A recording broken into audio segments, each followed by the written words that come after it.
Dia manonona ny fiadanan'ny tompo amintsika menakavy ry havako finaritra isika rehetra. Ampifaliana no ifanatriana tava amintsika amin'ity fitohizany alahady ny karimitia androso avy hatrany ary sika.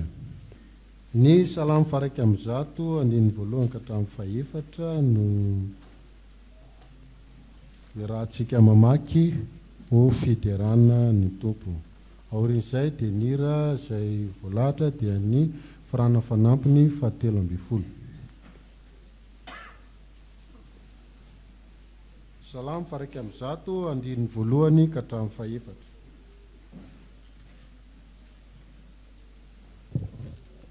Andeharintsika hitsangana hideran'ny tompo. Salamo nataon'i Davida. Famindram-poso fiatrana no ankalazaiko, ianao Jehova ao anoderaiko. Hitandrina ny lalana marina aho, rahovina ny tonga dia amiko ianao. Andeha amin'ny fahitsiny foka ao anatin'ny tranoko ao, tsy ampitoeta zava-dratsy eo anoloan'ny maso ao. Alako ny vadika, sy tambina amiko izany. Ny fo madika iaraniko, sakasitako izay ratsy ao. Amen.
Ivavaka isika.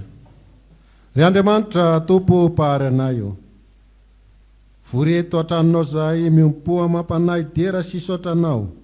Tafanginy eto zahay noho ny fitiavanao sy ny antsonao satria ny tao aminao ka voataona no babonao ka voababo. Ianao lay Andriamanitra, ianao lay tompo mamaly ny faratsiana. Vokisoa amin'ny zavatsoa atao amin'ny tranonao zay. Ary aoka ny teninao zay nonay fa omenao anay nio mba tsy verina aminao foana raha tsy efa natateraka sy ambinina amin'izay andranao azy. Tario zay tompo amin'ny alalan'i Jesosy Kristy zanakao. Ary tonà ny fanamazoto mba haizanay manome voninahitra anao mandrakariva amin'ny androm-piainanay manontolo. Amin'ny anaran'i Jesosy Kristy izay omena laza sy voninahitra miaraka aminao ray any an-danitra sy ny fanahy masina. Amen. Petraka isika. Fotoana ny fankalazana ny tenin'Andriamanitra hitsangana avy hatrany ny tompona andraikitry ny sekoly alahady. Dia mbola manonona ny fiandalan'ny tompo ho amin'ny fiangonana manontolo ary tonona manokana amin'izany ny ankizy sy ny tanora eto amin'ny fitandremana ilany vato misionera. Ny salamo fahadimy, andininy fahadimy sy ny fahenina tapany voalohany no hovakitsika. Salamo fahadimy, ny andininy fahadimy sy ny fahenina tapany voalohany. Mialohan'izay dia iombona mivavaka isika. Ny Andriamanitra tomponay, rainay amin'ny alalan'i Jesosy Kristy zokonay, mankasitraka anao izay ny amin'ny amezanao fotoana any toy izao ahafahanay indray mandre ny teninao. Dia ny fanahinao masina no an'olon-tsaina, ampafantatra ny tianao ambara aminay mba ho fiainana ho anay tokoa ny teny izay omenao anay amin'ity an'ity. Amin'ny anaran'i Jesosy Kristy nanaovanay ny vavakay. Amen. Salamo fahadimy, ny andininy fahadimy sy ny fahenina tapany voalohany. Rehefa hita dia rahantsika mamaky amin'ny anaran'ny tompo.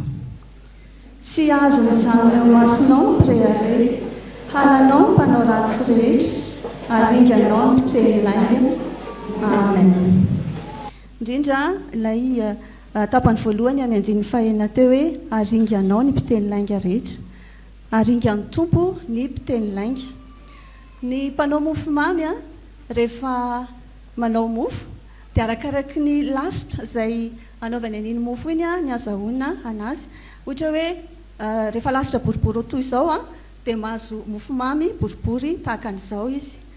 Dia rehefa lasitra indray miendrika sarina fo tahaka an'ity dia mahazo mofo mamy miendrika fo tahaka an'ity. Dia tahaka izany koa ny zanaka ao an-tokantrano ao izay hitaizany iray aman-dreny azy dia izay no alainy tahaka.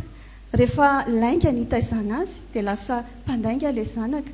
Dia ohatra toy ny rehefa tonga ny mpitakin-trosa ao an-tokantrano dia hoy ny raim-pianakaviana, raha vao tonga ao ilay tompontrano dia teneny hoe tsy ao dada hoe.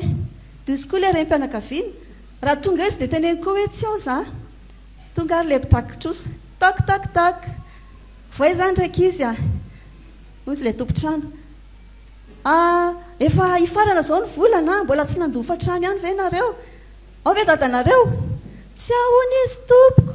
Ary neninareo? Tsy ao koa izy tompoko.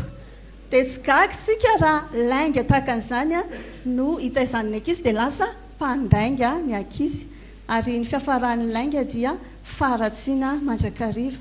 Maro ny teny ao amin'ny soratra masina milaza ny amin'ny hoe lainga, ny faharatsian'ny lainga sy ny fiafarany. Inona moa izany hoe lainga? Hoy Jesosy hoe izy mpandainga sy ny iray ny lainga dia voly. Izany hoe izay mandainga izany dia manao ny asany devoly. Mpandainga, ny soratra masina hoe izay rehetra milaza fa mahafantatra an'Andriamanitra nefa tsy mitandrina ny teniny dia izay natao hoe mpandainga. Fa ny fiafaran'ny lainga kosa dia makaiza any amin'ny afo be. Hoy ihany ny soratra masina hoe izay rehetra tia lainga sady mandainga dia any ivelany fanjakan'Andriamanitra.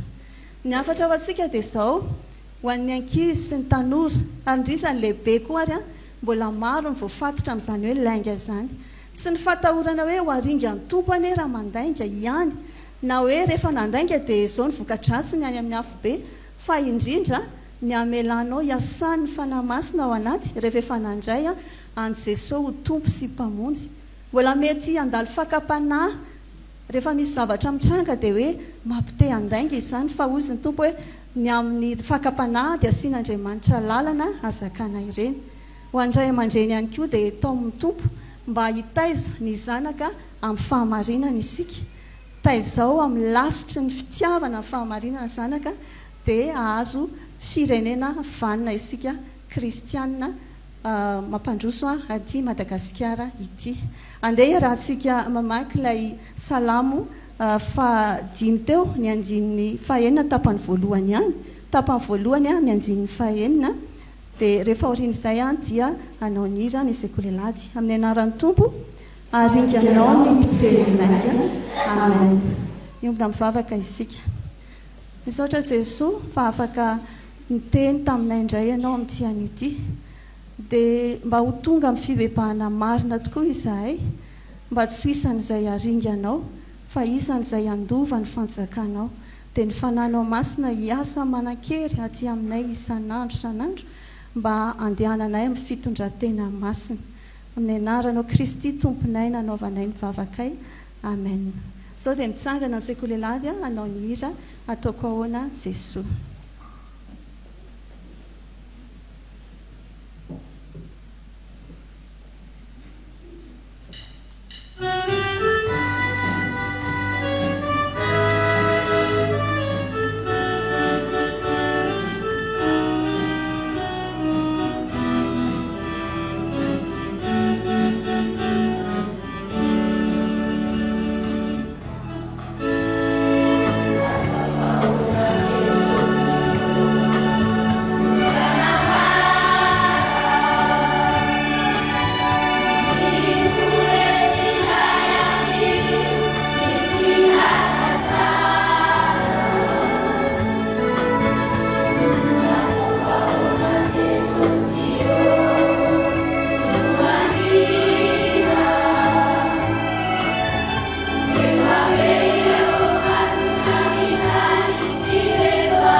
amin'ny ekipan'ny Afifaby no hivavaka sy hamaky ny soratra masina amintsika. Ataontsika ny hira fa 700 andiny voalohany sy faharoa dia hitsangana izy ireo.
Iary vavakatsika. Misaotranao zahay ry Tompo Andriamanitra rainay eo, rainay mandrakizay amin'ny alalan'i Jesosy Kristy Tompo. Misaotranao izahay fa tafavory-indray eto amin'ity trano natokana hiterana sy hankalazana ny anaranao ity. Matoky izahay fa manatrika anay eto ianao androany, satria ny teninao hoe naiza ny angonany roa na ny telo amin'ny anarako dia eo afovoany aho. Ankehitriny ary raha ho vakiana sy ho ambara ny teninao dia ny fanamasinao mahery no ameno ny fonon'ireo mpanomponao izay hamaky sy hanambara izany teninao izany. Ary mbola ny fanamasinao mahery ihany koa ny anokatra ny fomam-panahanay tsiraray avy, ahaizanay mandray sy mitahiry ny teninao ka hoentinay hamakivaky ny androm-piainanay manontolo. Dia apetrakay mandrakariva eo am-pianataranao Tompo izay rehetra ataona eto ho voninahitry ny anaranao irery ihany. Dia amin'ny anaran'i Jesosy Kristy no ametrahanay ny vavakay. Misaotra Jesosy. Amen.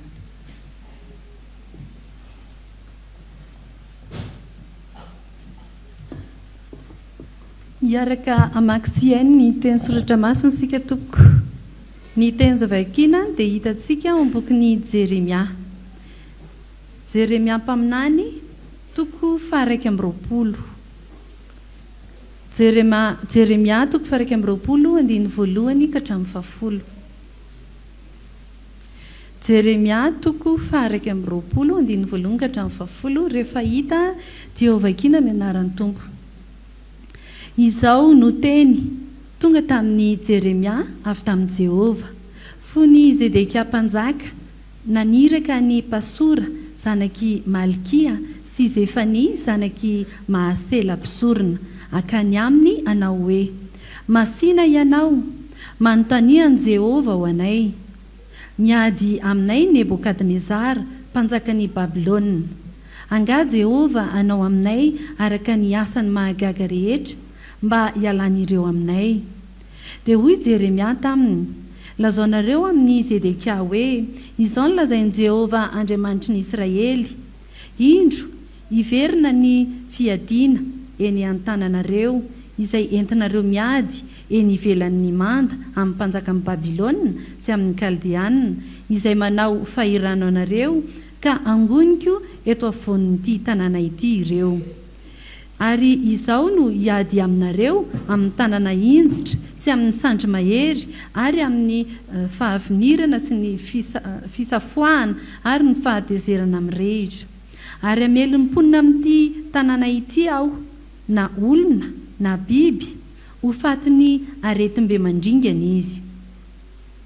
Ary rehefa afaka izany, hoy Jehova, Zedekia mpanjakan'ny Joda sy ny mpanompony sy ny vahoaka ary izay sisa tsy matin'ny arety mandringana sy ny sabatra sy ny mosary amin'ity tanàna ity dia atolotro eo an-tanan'ny Nebokadnezara mpanjakan'ny Babilôna sy eo an-tanan'ny fahavalony sy eo an-tanany izay mitady ny ainy. Dia amely azy amin'ny lela-tsabatra ireo fa tsy hitsitsy na hiantra azy na hamindra fo aminy. Ary ity firenena ity dia ilazanao hoe izao no lazain'i Jehova: indro ataoko eo anoloanareo ny lalan'ny fiainana sy ny lalan'ny fahafatesana.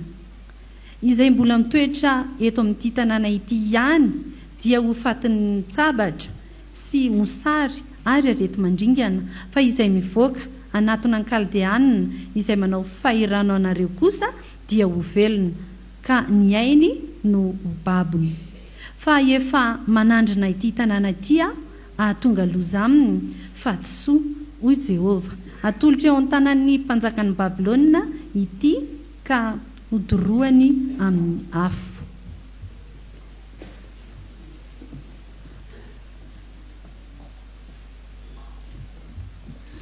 Hotohizantsika ny famakiana ny soratra masina arak'izay voasoratra ao amin'ny filazantsaran'i Jesosy Kristy no soratan'i Lioka. Lioka 2:20 ny andininy 20 hatramin'ny andininy 4:20. Lioka 2:20 ny andininy 20 hatramin'ny andininy 4:20. Vakiana amin'ny anaran'i Jesosy. Ary raha mahita an'i Jerosalema voadidiny miaramila ianareo dia aoka ho fantatrareo fa efa mby akaiky ny fandravana azy. Ary izay any Jodia amin'izany andro izany aoka handositra ho any an-tendrombohitra, ary izay ao Jerosalema aoka handositra ho any ivelany, ary izay any an-tsaha aoka tsy hiditra ho an-tanàna intsony. Fa ireo dia andro famaliana mba hahatanteraka izay rehetra voasoratra. Fa lozan'ny bevoka sy ny mitaiza kely amin'izany andro izany, satria izy fahoriana lehibe eo amin'ny tany ary fahatezerana amin'ity firenena ity. Dia ho ringana amin'ny lela-tsabatra izy ka hoentina ho babon'ny firenena rehetra. Ary Jerosalema ho itsahan'ny jentilisa mandra-pahatanteraky ny andron'ny jentilisa. Hofaranantsika ny soratra masina arak'izay hita ao amin'ny Tesalonianina 2. Tesalonianina 2 toko 1 ny andininy 7 hatramin'ny andininy 12. Tesalonianina 2 toko 1 ny andininy 7 hatramin'ny andininy 12. Vakiana amin'ny anaran'i Jesosy. Tsy maintsy misaotra an'Andriamanitra mandrakariva izahay noho ny aminareo ry rahalahy, fa mahamendrika izany satria mitombo fatratra ny finoanareo ary be ny fifankatiavanareo rehetra. Ka reharehan-tenanay ianareo eny amin'ny fiangonan'Andriamanitra noho ny faharetanareo sy ny finoanareo amin'ny fanenjehana rehetra izay manjo anareo sy ny fahoriana izay aretanareo. Fa mantarana ny fitsarana marin'Andriamanitra izany mba hatao ho miendriky ny fanjakan'Andriamanitra ianareo, sady izany koa no iaretanareo. Fa zavatra marina amin'Andriamanitra ny hamaly fahoriana izay mampahory anareo ary ny hanome fitsara anareo izay hampahoriana kosa mba amin'ny tenanay, raha isy eo Jesosy Tompo avy any an-danitra mba amin'ny anjeliny heriny, amin'ny afo midedadeda hamaly izay tsy mahalala an'Andriamanitra sy izay tsy manaiky ny filazantsara ny Jesosy Tompontsika, dia olona izay hiaran'ny famaliana marina, dia fahaverezana mandrakizay avy amin'ny fanatrehan'ny Tompo sy ny voninahitry ny heriny. Raha tonga izy mba hankalazainy eo amin'ny olony masina sy higagany eo amin'izay rehetra mino amin'izany andro izany, satria ninona ny fanambaranay taminareo. Ary izany no angatahinay mandrakariva ny aminareo mba ataon'Andriamanitsika ho mendrika ny fiantsoana ianareo ary ho tanterahiny amin'ny heriny ny fankasitrahana tsara rehetra sy ny asan'ny finoana, mba hankalazainy eo aminareo ny anaran'i Jesosy Tompontsika ary anareo ao aminy kosa araky ny fahasoavan'Andriamanitsika sy Jesosy Kristy Tompo. Ray Masino manamasinany amin'ny fahamarinana ny tena amin'ny fahamarinana. Amen.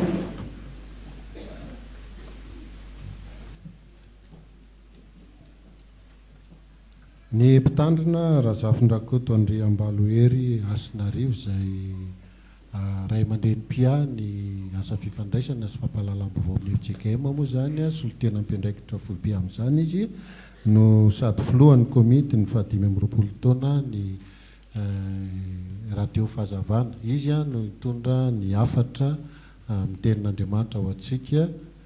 Melo zany dia ny hira fa enina amin'ny farana fanampy niaraka amin'ny fandaharana ny andininy 2 no tanterahana.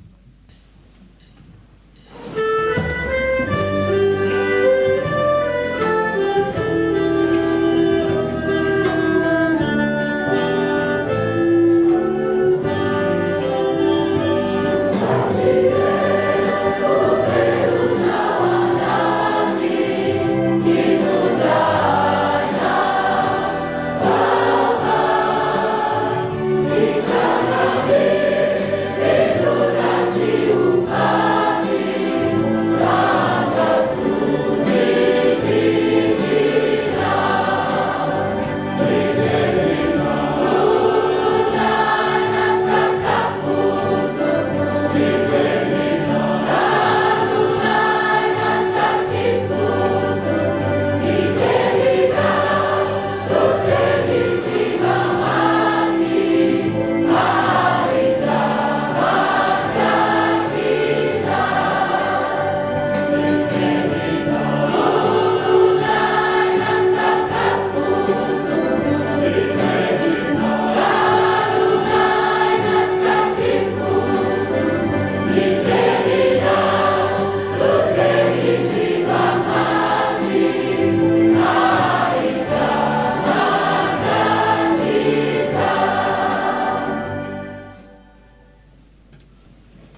ry havana malalo amin'ny tompo dia mbola ho ampitombolo amintsika rehetra trany ny fahasoavana sy ny fiadanana avy amin'Andriamanitra ray sy Jesosy Kristy tompontsika.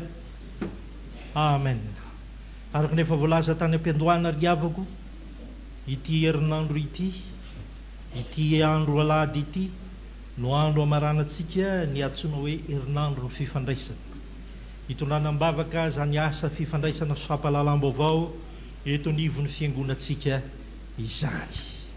Isaorantsika Andriamanitra mbola afaka manatanteraka izao fotoana izao sika noho izany ary mbola miaina ao anatin'ny fifandraisana, ny fifandraisana amin'Andriamanitra, ny fifandraisana amin'ny maha-olombelona, izasy ianao sy ny vadinao, ianao sy ny zanakao, ianao sy ny raitam-po aminao, ianao sy ny mpiara-miasa aminao, ianao sy ny mpiara-monina aminao, ianao sy ny mpiray firenena, ianao sy ny mpitandrina ty am-piangonana sy ny sisa sy ny sisa. Ry havako malalo amin'ny tompo, santionany fotsiny ihany ny hoe gazety, radio, tranokala, televisionna sy ny fahitalavitra rehefa miresaka fifandraisana. Fa hanao fanamariana ety am-piandohana, raha vao miresaka fifandraisana, isika rehetra dia miaina ao anaty fifandraisana, ary fifandraisana ny antom-pisitsika. Andriamanitra no loharanony fifandraisana, ary Andriamanitra no tena mpisehatra ao anatin'ny fifandraisana voalohany indrindra. Momba fantatrao fa tsy te ho rery Andriamanitra namorona n'izao tontolo izao fifandraisana zany ry havako. Momba fantatrao fa nanota izao tontolo izao, tsy sitrak'Andriamanitra ao anatin'ny faharatsiana, araka ny loha hevitrisika hoe mamaly ny faharatsiana ny tompo, ka rehefa ho avy izy dia ho ringantsika menakavy amaly ny faharatsiana. Tsy zany, fa ny rany zanany lahatokana, ary izany zanany lahatokana zany dia mbola nasainy natolotra teo amin'ny hazo fijaliana izay ankalazaitsika ao anatin'ny kare mianomanantsika azy, satria tia fifandraisan'Andriamanitra. Ary ny farany havako, rehefa niakatra ny an-danitra Jesosy Kristy, navita ny adidy sy ny andraikitra nampanaovina azy, dia ny rano fanamasina, satria nahoana tiany mbola isy fifandraisana eo amin'ny sy eo amintsika. Ry havako malalo amin'ny tompo, Paoly apôstôly dia olon'ny fifandraisana, ary tsy saroany fanafinaritra azy loatra ny fifandraisana tamin'ny fiangonana tany Tesalonika, ka rafitra izy nanoratra epistily fanondrony ray izay angaviko anao amin'ny tian'ity ifampisarantsika. Dia ny Tesalonianina faharoa toko voalohany andininy fahatelo ka hatramin'ny faharoa ambin'ny folo. Tesalonianina faharoa toko voalohany andininy fahatelo ka hatramin'ny faharoa ambin'ny folo. Ry havako malalo amin'ny tompo, raha fitinina ny tiany Paoly apôstôly ho tenenina ao anatin'ity Tesalonianina ity amin'ity perikôpantsika ity, dia izao faly izy, naneho fifaliana izy, ary natsapa fifaliana izy sy ireo mpiara-miasa taminy, dia ry Silasy, ry Timoty, ka noho izany dia nanoratra ho an'ny fiangonana tany Tesalonika izy, satria te hiteny amin'izy ireo hoe faly izahay, satria mizotra miaraka tsara ny fifandraisantsika, na dia tsy any aminareo ary izahay araka izany. Ry havana malalo amin'ny tompo, tsy hoe nanoratra nanoratra nefa Paoly apôstôly eto, fa misy fampianarana izay atolony amintsika, ary atolony amintsika fiangonana, atolony ho aso ho anao, ho atolony amintsika rehetrarehetra izay manaraka izao tenin'Andriamanitra sy mpampivavahana izao amin'ity andron'ity. Ry havako malala, hoy Paoly apôstôly, tsara ny fifandraisana. Noho izany, izay rehetra mahatsiaro fa manana fifandraisana na amin'Andriamanitra na amin'ny olombelona, dia tsy maintsy misaotra an'Andriamanitra. Izay rehetra manana fifandraisana na amin'Andriamanitra na amin'ny samy olombelona, dia tsy maintsy misaotra an'Andriamanitra. Hoy Paoly apôstôly ry havako amin'ny andininy fahatelo, izay iloko feo am-pelantanantsika, tsy maintsy misaotra an'Andriamanitra mandrakariby izahay noho ny aminareo rahalahy, fa mahamendrika izany satria mitombo fatratra ny finoanareo ary be ny fifankatiavanareo rehetra. Ry havana malalo amin'ny tompo, ny atao hoe finoana dia fifandraisana amin'Andriamanitra. Inon'iza moa ianao rehefa tsy misy Andriamanitra inonao, hifandray amin'izy ianao? fa no mahatonga atsika atao mpiangonana tahaka an'izao mandao tokantrano mandamina ny fiainana rehetrarehetra andro tokony andra ialana sasatra zao mety misy mbola marary ary na vizambizana mandeha mivavaka ihany mifandray amin'Andriamanitra dia tady tio fa te hampitombo ny finoana te hampitombo ilay fifandraisana amin'Andriamanitra isika.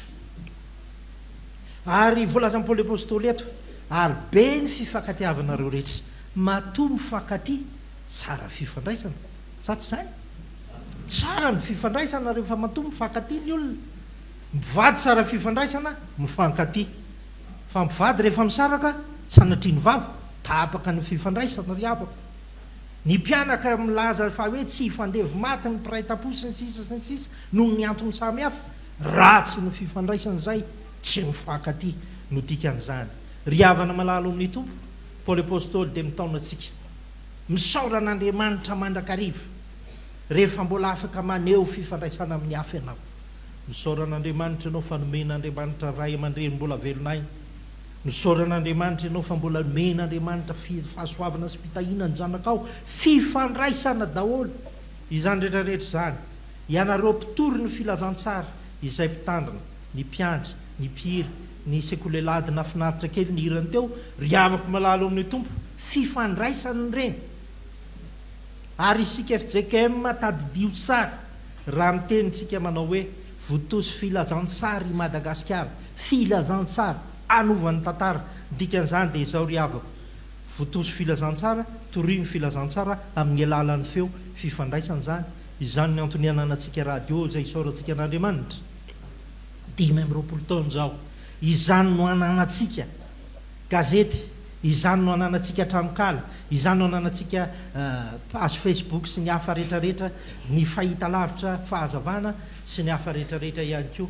Ry havako malalo amin'ny tompo tsy maintsy isaorantsika an'Andriamanitra sy ankasitrahantsika an'Andriamanitra izany rehetrarehetra zany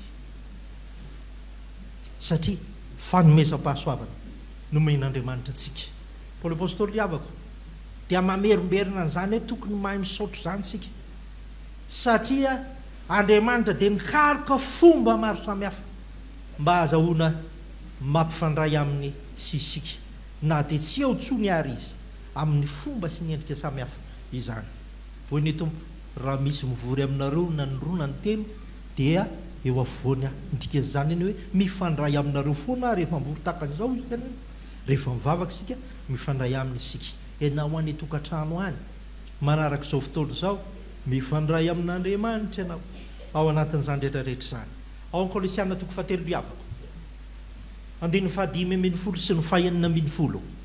Kolosiana 3:5 sy ny 5:10 dia milaza an'izao ary aoka hanapaka ao am-ponareo ny fiadanan'i Kristy fa ho amin'izany ny antsoina anareo tena iray ary aoka ho feno fisaorana ianareo aoka ny tenin'i Kristy toetra betsaka ao aminareo amin'ny fahendrena rehetra dia mifampianaraka amin'ny fananara amin'ny salamy sy ny firana ary ny tongikiram-panahy miraha amin'ny fahasoavana ao am-ponareo ho an'Andriamanitra. Ry havako malalo amin'ny tompo tena azavain'ny Paoly apôstôly tsara mihitsy zany ary ho atsika izay mandray izany tenin'Andriamanitra zany dia tsarovo tsara fa tiany Paoly apôstôly olazaina dia izao raha mbola mifandray amin'Andriamanitra ianao na mbola mifandray amin'ny olon-kafa ianao dia tadio tsara fa tsy ahita fiadana ianao raha tsy tsara fifandraisana amin'izy ireny. Ary tena natsona mihitsy koa ianao mba olon'ny fifandraisana ary aoka ho feno fisaorana mandrakariva fa ny azahoanareo mitazona n'izany fifandraisana izany ho Paoly apôstôly ka andehananareo amin'ny fahendrena dia menara ny tenin'Andriamanitra.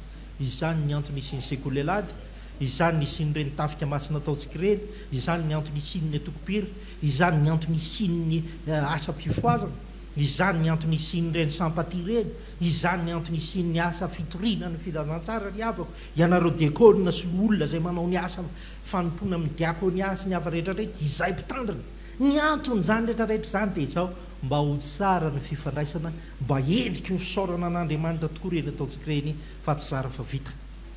Hiala amin'io andininy voalohany io dia izao tadidio zany fa rehefa mira ny olona ka tsy mira ianao aty am-piangonana tsy te hifandray amin'Andriamanitra ianao tianao atao maivamaivana ilay izy zao moa manao kasy apôstôly dia tsy hitany ao anatiny ao hoe mihirana iny fa nisaorana an'Andriamanitra misy feo mivoaka mihirana ny dikan'izay.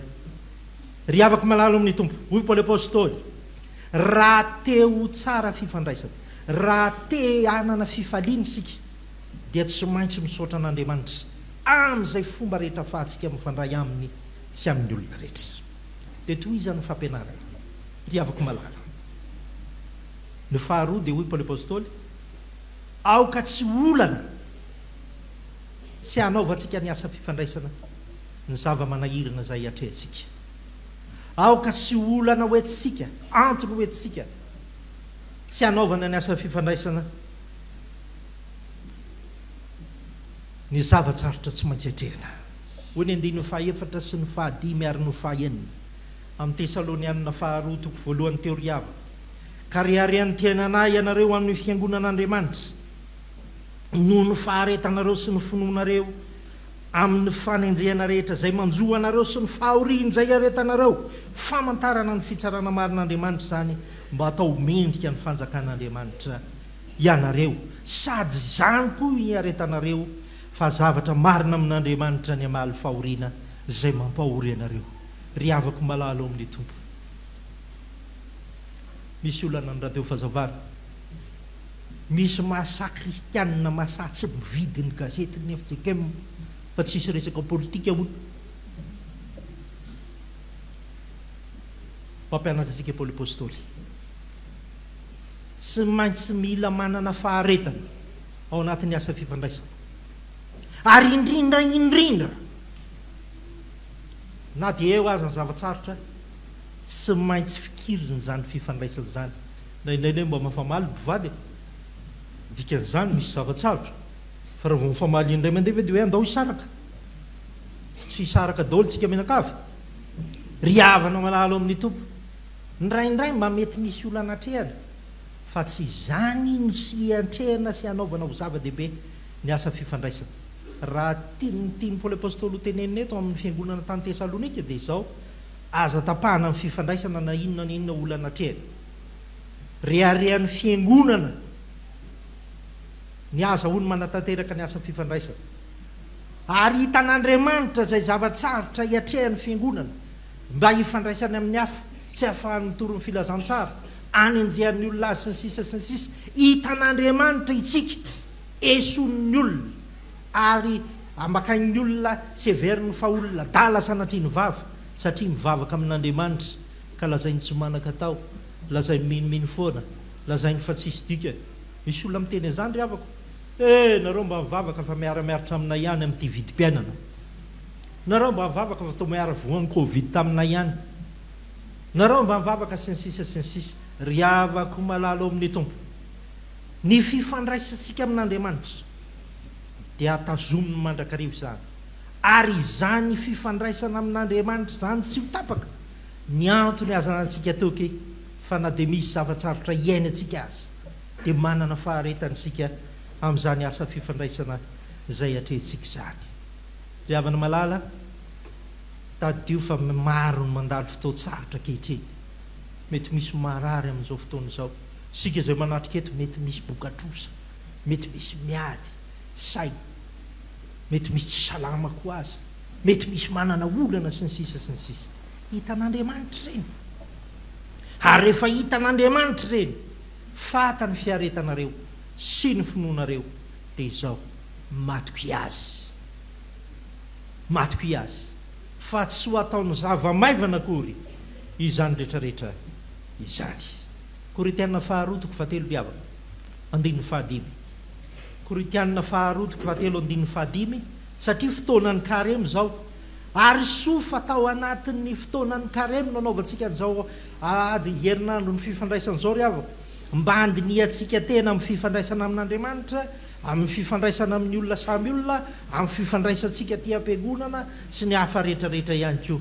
Ry havako malalo amin'ny tompo, hoy ny Koritianina 2:7 andininy 5 manao hoe, dinio ny tenanareo na mitoetra amin'ny finoana ianareo na tsy, izaho toetra ny tenanareo, moa tsy fantatrareo va ny amin'ny tenanareo fa ao anatinareo Jesosy Kristy, raha tsy olona nolaviny ianareo.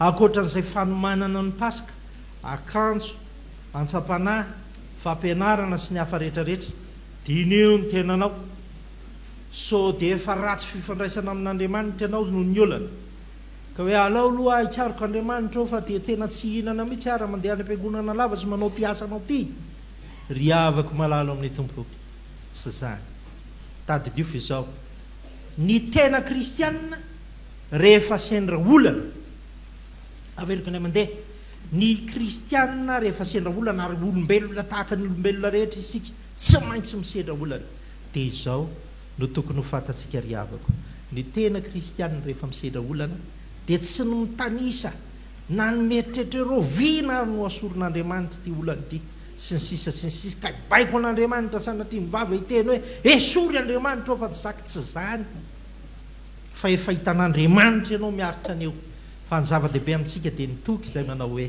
ny mpanompoka efa nofidiko sy mba hariko ny zanako sy ny asan'ny tanako akao adidiko ihany na misy aza ny olana aza tapahana ny fifandraisana amin'Andriamanitra sy ny olona fahatelo farany diavako fampianarana tompo apôstôly de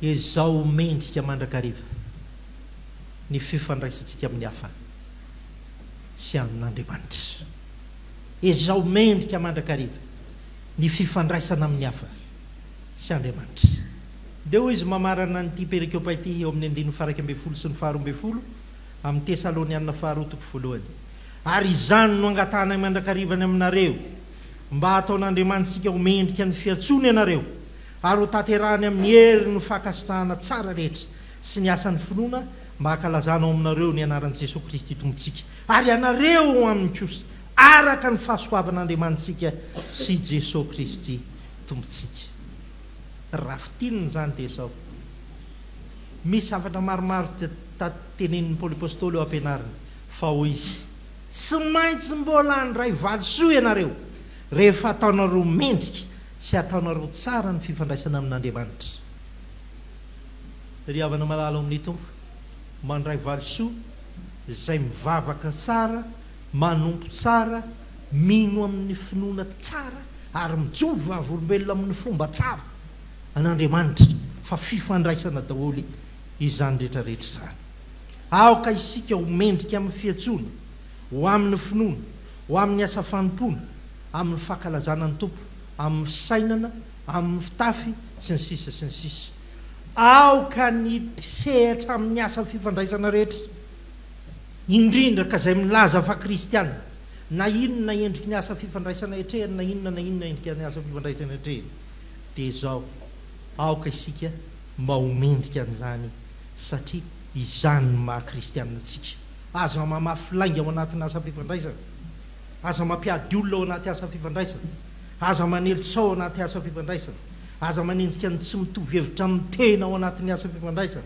aza manaratsy ny hafa ary aza manao tsindrio falava ao anatin'izany mampalahelo ry avako ny fahasoavana nomen'Andriamanitra atsika ny Facebook kanefa sanatriny vava to satana no mibaiko atsika ka manome atsika fahalalana misimisy kokoa ifanaratsy ifanenjika ifanopa sanatriny vava mety hifamono mihitsy aza amin'ny fiainana ao anatin'izany Facebook zany fifandraisana lehibe ny fiainana ireny kanefa ataontsika zava-maivana arak'izany ry hava malala ao amin'ny tompo raha teanao tsara fifandraisana amin'Andriamanitra isika toan'ny asa fifandraisan'ny fiangonanao meno radio torohevitra izy apio izy amin'izay mba vitanao ivavao izy vidio ny gazety jereo ny tranokala sy ny hafa rehetrarehetra fa izany ny endriky ny fanompona an'Andriamanitra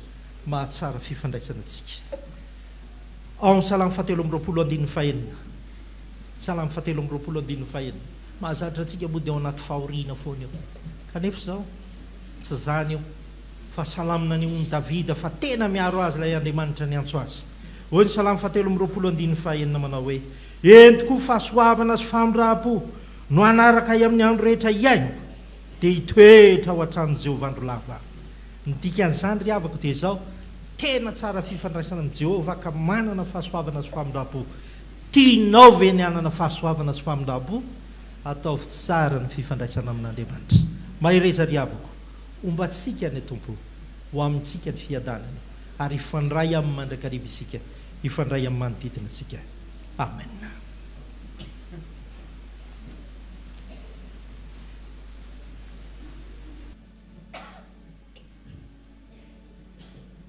Vavaka isika. Isaotra tompo ny amin'ny teninao.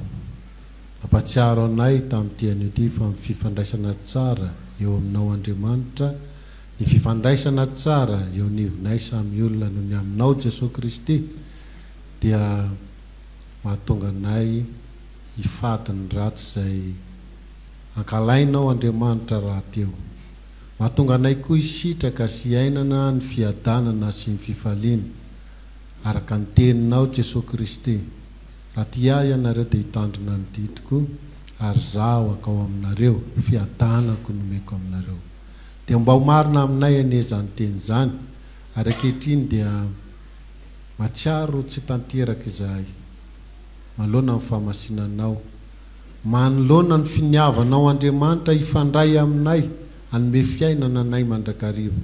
Andrany no hibebahanay sy hifonanay ankehitriny. Mamelany elokay noho ny anaran'i Jesosy Kristy tomponay. Mamelany elokay noho ny tena sy ny ran'i Jesosy Kristy izay efa latsaka teo ambony hazo fijaliana ho fanadiovana ny tanay. Ray ny famindrapo mamindrafo aminay. Anaran'i Jesosy Kristy. Amen.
Mitsangan'andra ny teny famelan-keloka izay ho tononona ho aminao ho anarany tompo.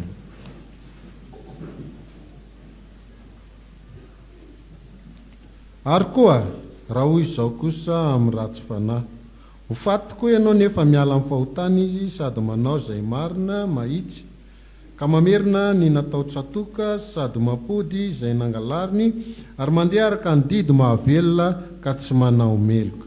Dia ho velona tokoa izy fa tsy ho faty.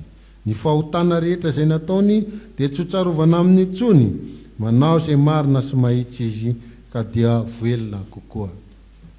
Voavelany elokareo noho ny anara-masina miterahany tompo.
Fanekepinoana alarana voalohany fanekepinoana apostolika nandeha iombonantsika amin'ny fiangonana maneran'izao tontolo izao anehoantsika ny finoantsika.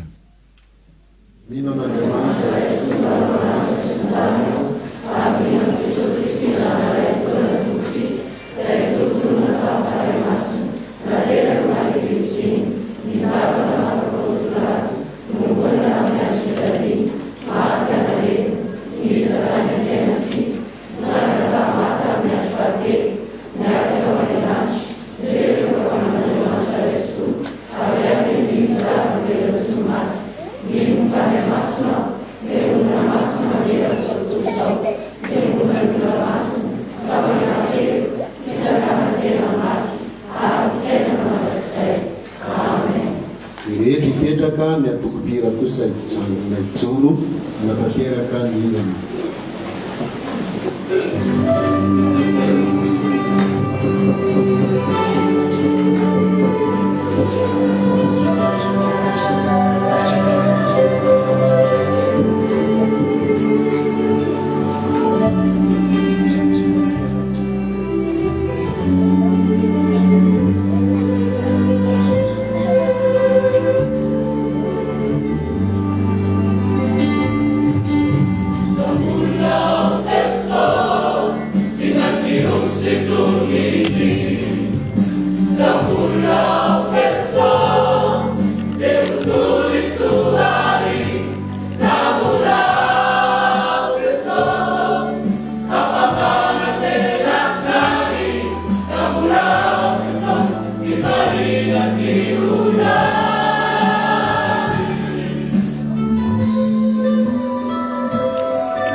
Signor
miarabantsika rehetra amin'ny anaran'ny tompo ry havana ary dia faly miaraba amin'ny sehitra rehetra ny lafiny fifandraisana eo anivon'ny fiangonan'i Jesosy Kristy eto Madagasikara. Toy izao ary ny afatra avy amin'ny asa fifandraisana sy fampahalalam-baovao na ny AFIFAB FJKM. Ho an'ny mpitandrina sy ny fiangonana FJKM rehetra, migadina indray ity ankehitriny ny andro ny fifandraisana FJKM, fotoana izay natokan'ny fiangonan'i Jesosy Kristy eto Madagasikara hitondrana ambavaka sy anohanana ny asan'ny fifandraisana eo anivon'ny FJKM, izay anehoantsika fiombonana sy firaisan-kina amin'ny alalan'ny fitondrana ambavaka sy fifanohanana amin'ny endrika hita maso. Na dia teo aza ny fotoan-tsafotra izay nolalovan'ny firenena tamin'ny taon-dasa iny, izay niantraika ihany koa hatraty amin'ny fiainan'ny fiangonana dia isaoran'Andriamanitra fa afaka mbola manohy ny asa atrandry ny sampandraharaha samihafa eo anivon'ny AFIFAB FJKM. Eo ny gazety Marturia Vavolombelona, ny famokarana fandaharana amin'ny alalan'ny haino amanjery, ny site web FJKM, ny télévision online FTV, ny afenitra ary ny radio fahazavana. Tsy nilozan-javatra nanahirana nefa izany rehetra izany saingy isaorana ny tompo ary ankasitrahana antsika rehetra ihany koa isika kristianina rehetra tsy ankanavaka tamin'ny fanohanana teo amin'ny lafiny rehetra izay nahafahana nanatanteraka hatrany ny asan'ny fifandraisana. Taom-pahasoavana ho an'ny AFIFAB ity taona 2024 ity, satria dia mankalaza an'Andriamanitra isika noho ny jobily volafotsy fa 520 taona ny radio fahazavana, izay efa nisokatra moa izany tamin'ny 17 volana janoary taona 2022 lasa teo. Manamarika ny 10 taona iorenany ihany koa ny site web FJKM sy ny mpitantana azy. Ampiombona bebe kokoa antsika hatrandry ao anatin'ny finoana sy ny fijoroana ho vavolombelon'ny tompo ireo fotoam-pifaliana ireo eo anivon'ny asa fifandraisana sy fampahalalam-baovao FJKM. Fotoam-pifaliana mifanandrify indrindra amin'ny fanomboan'ny fempitom-piasana vaovao ihany keo anivon'ny fiangonana FJKM taorian'ny synode lehibe natao tany Sambava. Vinany FJKM ao anatin'ity fempitao-piasana ity ny andehanan'ny radio fahazavana any amin'ireo synodam-paritany efa nisy izany teo aloha sy ny ijoroan'ny radio fahazavana ihany koa any amin'ireo synodam-paritany mbola tsy nisy izany mihitsy. Ao anatin'ny fanatanterahana izany ny famporosiana antsika rehetra indrindra ny amin'ny hananganana ny rafitra afifab na ny fifandraisana eo anivo ny synodam-paritany sy ny aninivo ny isa-pitandremana izay anentanana antsika rehetra mba ampandeha tsara ny serasera sy ny fampitam-baovao eo anivon'ny fiangonana FJKM isa nambaratongan-drafitra. Avondrina ao anatin'izany ny gazety, ny site web, ny teknôlôjia vaovao, ny fifandraisana, ny hainao manjery sy ny lafiny mahakasika ny arofenitra. Matoky izay ry havana fa anao zava-dehibe ny fanohanana ny asan'ny fiangonana amin'ny alalan'ny afifab isika rehetra. Araka ny tenin'ny tompo manao hoe raha fatra-paniry ny zava-panahy dia izay ampandroso ny fiangonana no tadiavo indrindra. Koritiana voalohany toko 4:12 andiny 12 tapany B. Manonona ny fiadanan'ny tompo ho antsika rehetra mitsangana miazava fa tonga ny fahazavanao. Ny filohan'ny komity afifab FJKM Rafany Rantsoa Valsopitandrina, ny talen'ny afifab Razafy Malala Tantely Harliva. Ho an'Andriamanitra ny voninahitra.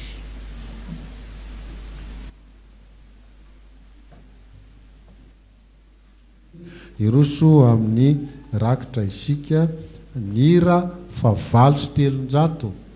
Hira fa 700 natao anatin'izany rakitra izany. Roa ny rakitra tatazana dia fatelo le rakitra altara.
722 eo am-pitsanganana ao fanolorana ny rakitra.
Toerana ianareo mangataka ny tompona ndraikitra mivavaka fangatana andro izay tian'oloana.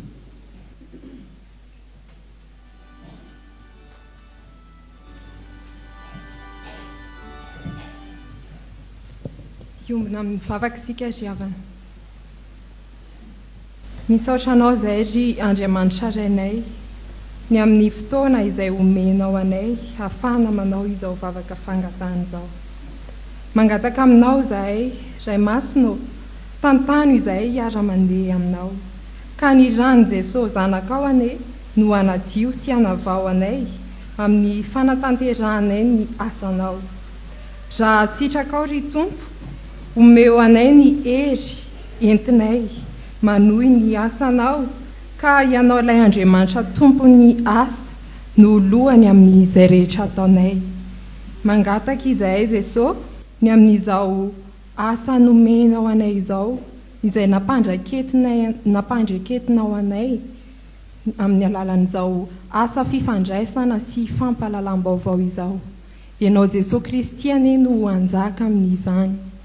Mivavaka izahay Jesosy ho an'izao fiangonana malalanao izao dia ny fiangonana Jesosy Kristy eto Madagasikara. Ianao Andriamanitra ane no irinay sy angatanay amelona ny finoan'ny kristianina rehetra amin'ny fanatanterahana ny asanao. Mangataka izahay Jesosy ho an'izao firenena malalanay izao.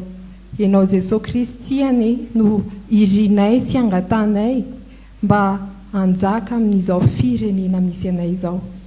Izany ara ry Tompo no ataka ataonay aminao ka avalio araka ny sitraponao raha sitrakao.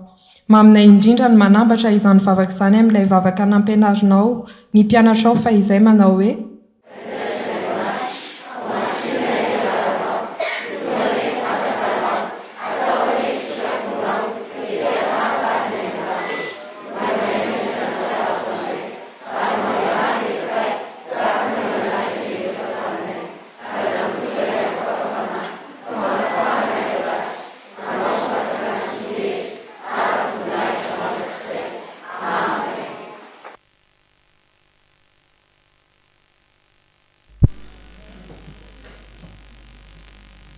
dia eo am-pitsanganana naovantsika ny 727 dia nolotra antsodrano ny ray aman-dreny mpiany eo amin'ny afifaby.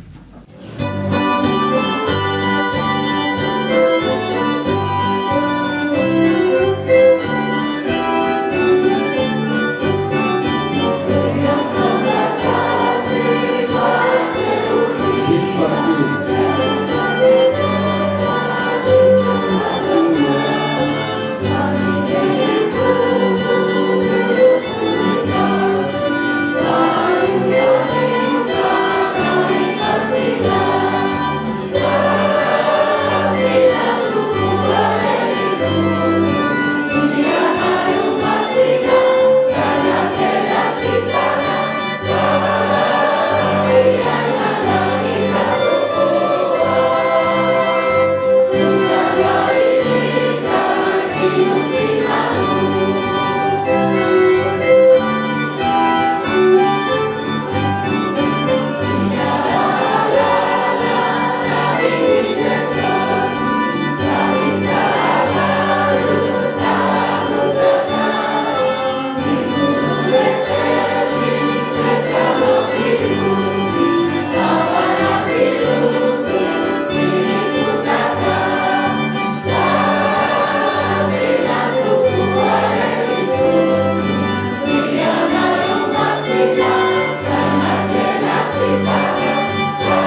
raisy ny zondrano izay tononona amin'ny anaran'i Jesosy Kristy tombontsika riavako.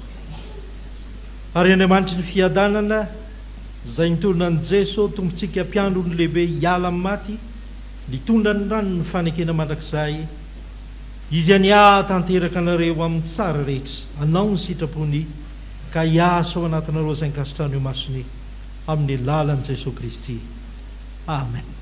Hipetraka hivavaka mangina isaotra n'Andriamanitra isika.